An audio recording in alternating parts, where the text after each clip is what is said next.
BJP के जो बड़े तमाम दिग्गज के जो नेता थे, जो आरोप लगा रहे थे किसानों पे कि ये आंदोलनजीवी हैं, खालिस्तानी है, और कल पीएम मोदी कह रहे हैं कि किसान है, किसान भाई अपने घर वापस जाएं, तो इस चीज़ को आप किस नज़र से देखें? थूक कर चाटना, थूक कर चाटना। जानते हो आज कैसे उसने खालिस्तानी को किसान मान लिया, आज कैसे उसने पाकिस्तानी को किसान मान लिया, आज कैसे टुकड़े टुकड़े गैंग, माओवादी, नक्सली, भेड़िए, क्या क्या आंदोलनजीवी, परजीवी, क्या क्या कहा था, तो आज उसे कैसे किसान दिखाई दे गए। इसीलिए कहता हूँ कि झुकती है सरकारें, झुकाने वाला चाहिए। झुकाने वाला एक किसान है, दिखा दिया झुका कर।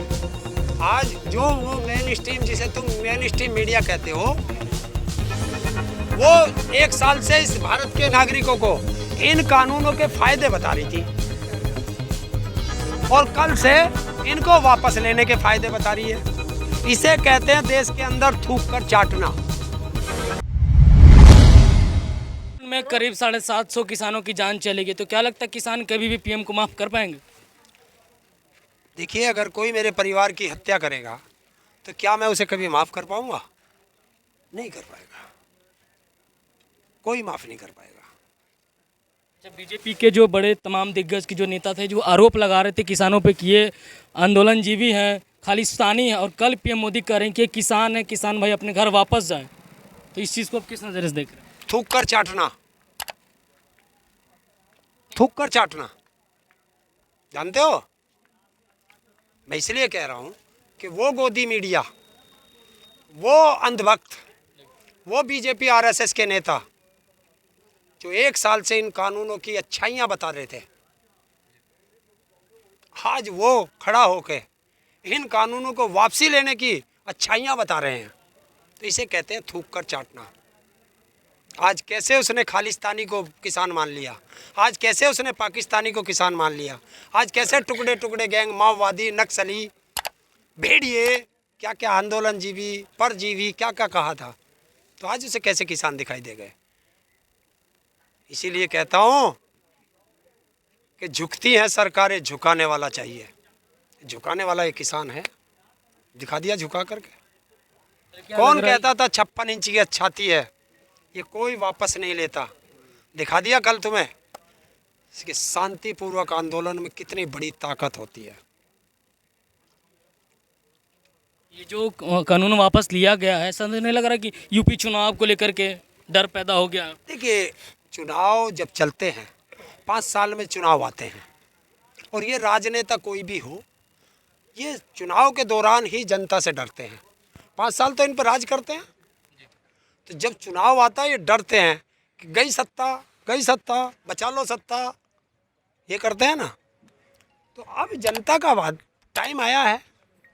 साल भर से ये लोग सड़कों पे पड़े हैं, क्यों पड़े हैं? हरेंद्र जी, जो किसान कह रहे थे कि हमने डोज बनाई हुई है सरकार के लिए, वो डोज कहाँ जाएगी? अब तो लगेगी, तो बात मान ली आपने। अरे कहाँ मान ली, देखते रहो। अब जो इस किसान ने अपना वो इंजेक्शन बना रखा, ये तो लगावेगा जब इसके जाओगे। ये कब लगेगा, कहाँ लगेगा? हाँ लगा, जब जाएंगे इनके यहाँ, तो गांव में ही तो लगाओगे, क्योंकि ये गांव के डॉक्टर हैं। ये वे ना सरकार के पढ़े लिखे डॉक्टर ना, ये तो झोला छाप वाले मारेंगे। आप 1 साल से लगातार किसान आंदोलन में हो, बहुत सनसनी बने हुए हो सोशल मीडिया में, कितना महसूस कर रहे हैं? अच्छा, आप ये किसान, मोदी जी ने खुद कहा है कि हम तीनों किसान कानून वापस लेते हैं। देखिए, अंदर की बात क्या है आपकी? सच्चाई तो ये है कि इन तीनों काले कानून को वापस लेने से इस किसान को क्या मिला? ये तो जहाँ खड़ा था वहीं खड़ा, क्योंकि इसको जहर दिया गया, और 1 साल तक ये तड़फा सड़कों पे, और 1 साल बाद कह दिया तेरा जहर वापस ले लिया। तो इसने तो 750 अपने परिवार के लोग खोए, 50,000 लोगों पे मुकदमे लग गए, और हर किसान कई लाख रुपए के नीचे आ गया, आर्थिक रूप से, शारीरिक रूप से टूटा, मानसिक रूप से टूटा। तो इससे क्या मिला? और जो आरोप लगे बहुत सारे नक्सली, वे तो लुभाव में है? तो इसे क्या मिला? इसे मिलेगा तब जब इसे एमएसपी पे गारंटी का कानून मिलेगा। हरेंद्र जी, ये किसानों की जीत मानते हैं आप, या 5 राज्यों में जो चुनाव आ रहे हैं विधानसभा के, उनमें भाजपा को हार का डर दिखता है? ये लोकतंत्र से सरकार हारी है।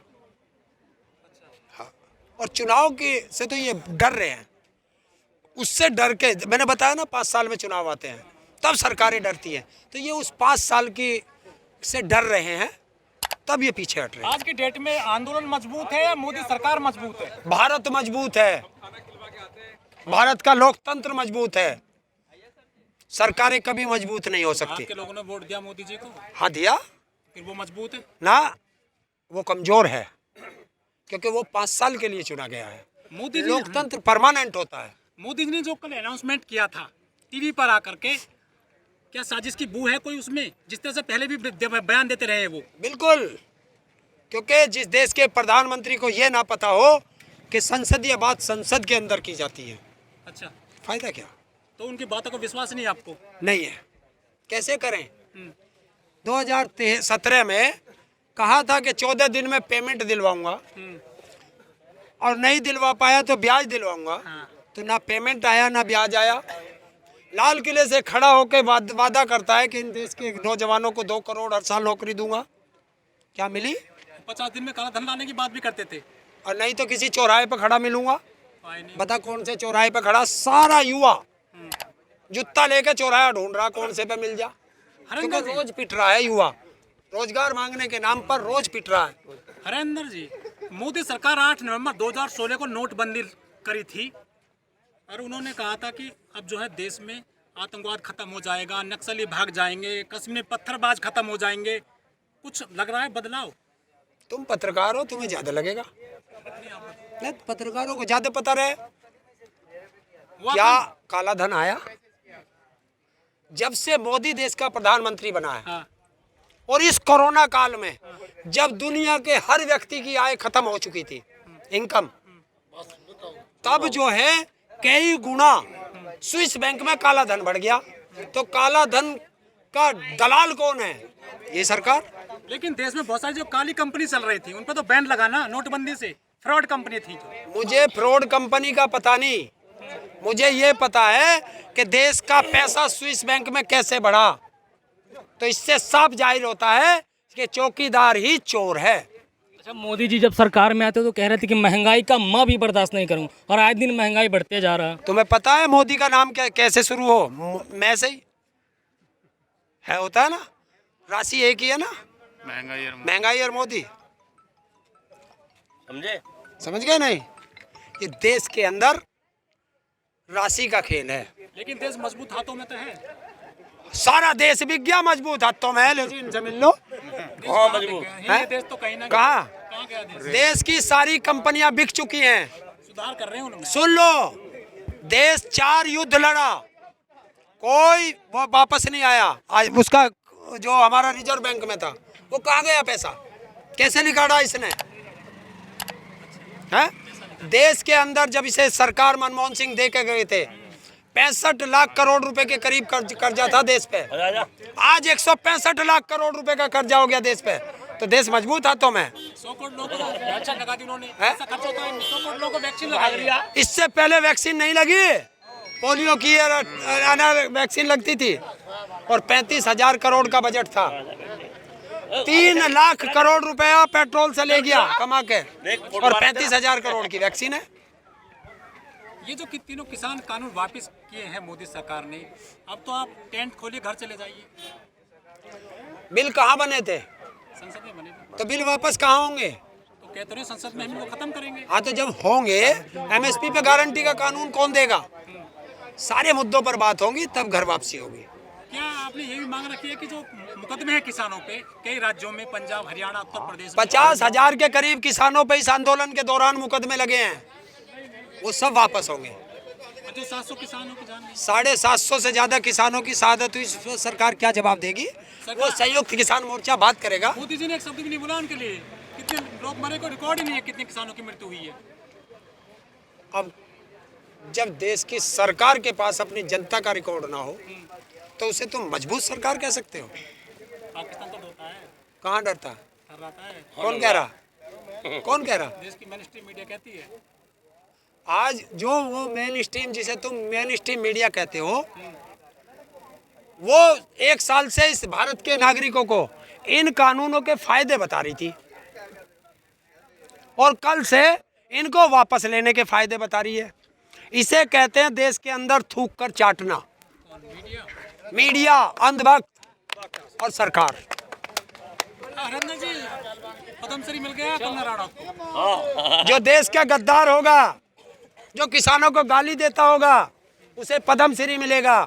जो देश का भक्त होगा, देशभक्त होगा, देश सेवा करता होगा, उसे या तो जेल मिलेगी या उसके घर ईडी का छापा पड़ेगा। कंगना के इस बयान पे अभी तक मोदी जी का कोई भी राय नहीं आया। क्या मोदी जी को कंगना के बारे में पता ही नहीं है चीज़?